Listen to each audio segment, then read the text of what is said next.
I traveled here tonight from the Middle East, a part of the world that dangerous fires are burning, region of the globe that the rule of law does not govern, that basic human rights are breached. This is the place where myself and other young Jewish lawyers set out to impose measure of justice, to impose accountability of the groups that try to terrorize the Jewish state.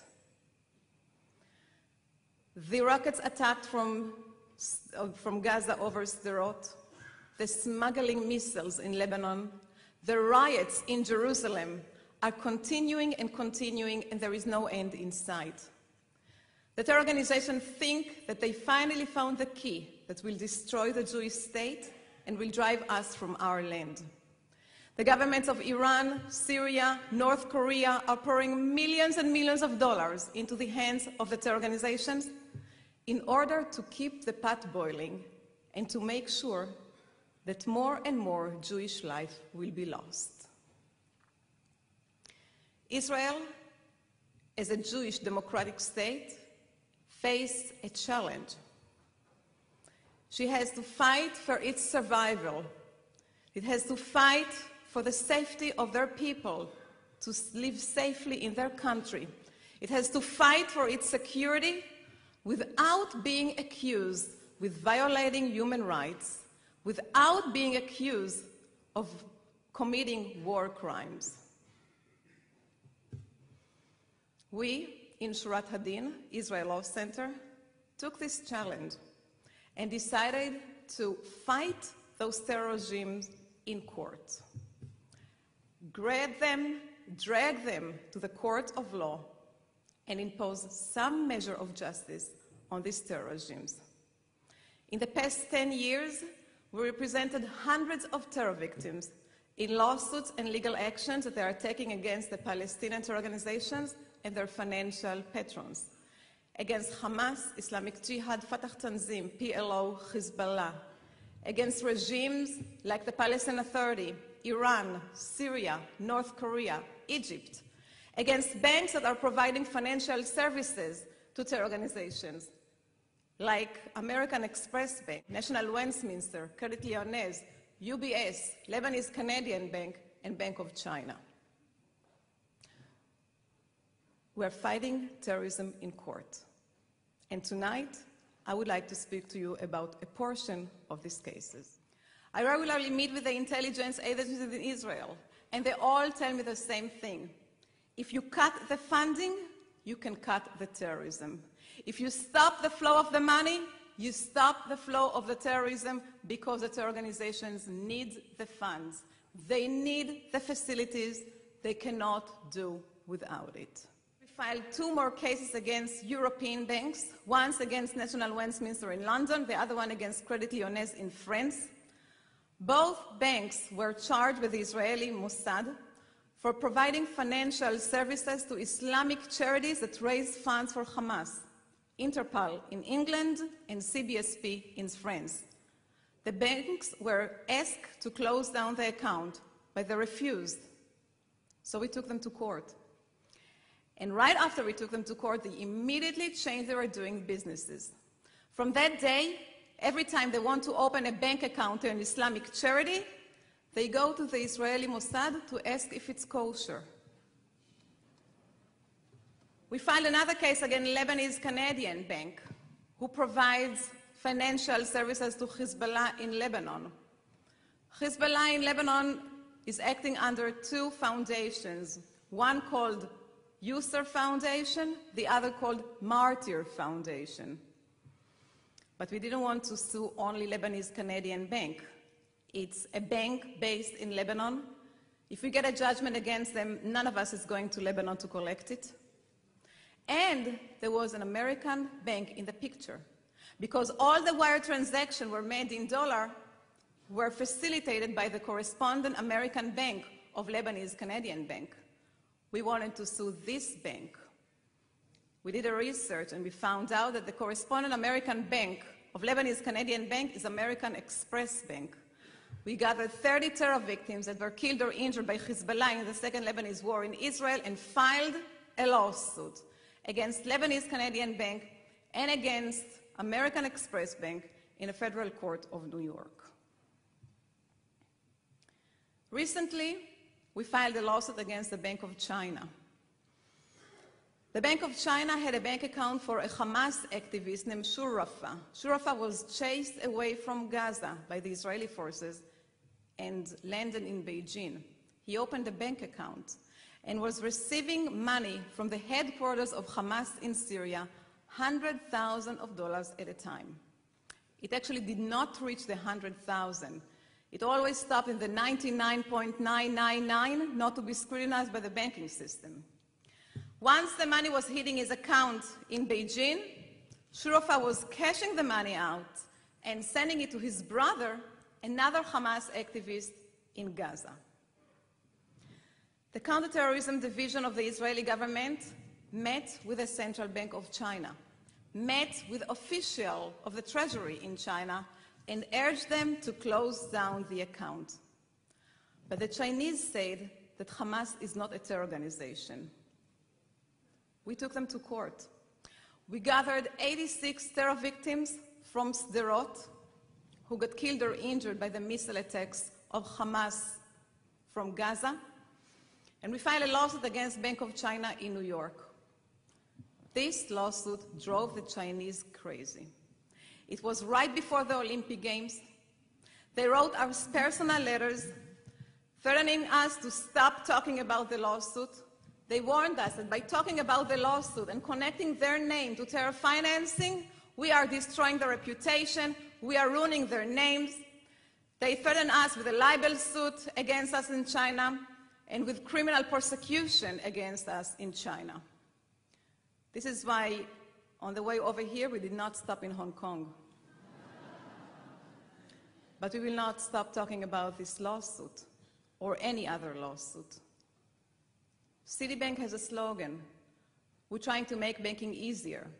We have a slogan: we're trying to make banking much harder to the terrorists. We'll keep fighting the Bank of China because our terror victims keep fighting. One of the plaintiffs of this lawsuit is the parents of a young girl and a young boy. The girl was 17 years old. Her name was Ella Abu Kassis. She went with her brother, 15 years old, Tamir, one Shabbat to Bnei Akiva, while they heard the red alert that goes off when a missile comes from Gaza. In these instances, you must find a shelter. You either go underneath a bus stop or you go underneath a building. But the street was empty. So the first thing that went into her mind was to protect her brother. She jumped and covered her brother. The missile fell right near their heads, and shrapnels went into their both heads. She fought for 7 days in the hospital on her life. She died. Her brother is disabled for life. They cannot kill Jewish children and go free. We don't agree. 6 years after the Holocaust, we will not keep silent. 60 years after the Holocaust, they should know that there is a price for Jewish blood.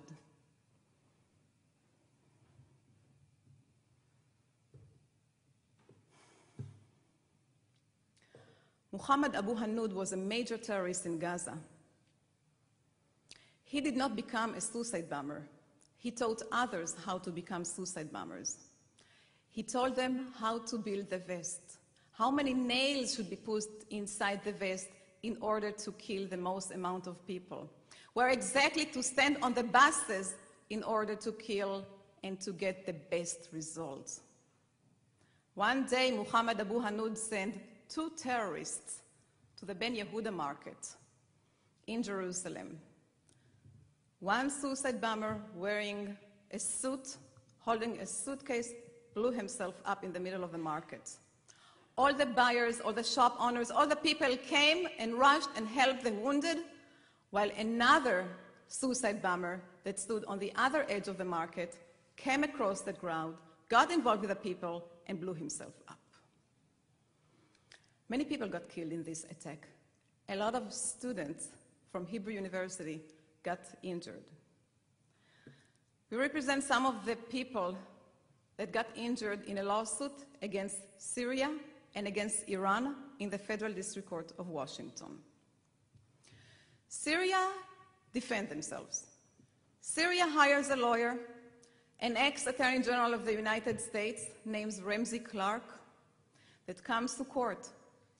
But Syria is not very happy about these cases, because on one hand, they want to pour millions of dollars into the hands of Hamas to kill more Jews. On the other hand, Syria does not want to be listed anymore in the watch list of the State Department. They don't want to be considered as a state-sponsored terrorism. They don't want the Congress to know that every other month we file another lawsuit against them, charging them with funding terrorism. Iran is a different story. When we file a lawsuit against Iran, they don't show up in court. We get a default judgment against them, usually for hundreds of millions of dollars. In the beginning, we collected some of this judgment, part of this judgment, against assets in the United States. We found a bank account that had a couple of millions of dollars in it, frozen from the day of the Shah, that belonged to the Iranian government. The State Department objected us and opposed us from collecting this bank account. We needed to hire a lobbyist. We hired Shurat Eisenstadt, a former Undersecretary of State, that helped us to pass a law in the Congress which overcame the State Department's objection, and we were able to collect this bank account for the terror victims. We also found a house that belonged to the son of the Shah. The son of the Shah wanted to learn how to fly a plane, so he came to Texas, and his father bought him a house. We found this house, and we forced the sheriff to sell the house and to give us the money, which we forwarded to the terror victims. But when it comes to assets around the world, Iran acts differently. One day we get information that the National Oil Company of Iran has a bank account in Rome which has $500 million in it. We took our American judgments and domesticated them in Rome. Along with the motion of domestication, we asked the court to put a lien on the money, and the court did. The court issued a temporary restraining order and called the parties to a hearing in front of him in 10 days. This time, Iran not only sent lawyers to court, they got the Vatican involved, they sent representatives to court, they got the foreign ministry of the Italian government involved, they sent representatives to court, the National Oil Company sent lawyers to court, all the banks that had relationship with Iran sent lawyers to court. They were standing there, 20 lawyers, and screaming at the judge in Italian. They had two major arguments. One, you cannot collect the judgment against the Iranian government against the assets of the National Oil Company. They are not the same entities, they don't share the same assets. Their second argument was even more creative. They said that they didn't get an adequate notice about the lawsuit. 20 lawyers were standing there in court, and yet they claimed that they didn't get an adequate notice about the lawsuit. We hired an international law expert that testified in court that in regimes like Iran, there is no difference between the government to the national company, and you indeed can collect the government case against the government against the assets of the National Oil Company. We also claimed that the service that we did to Iran was sufficient. But the court, who wanted to go on the safe side, ordered us to re-serve Iran. And in the meantime, he took off the lien. 1 hour after he took off the lien, Iran shifted the money from Rome to Thailand.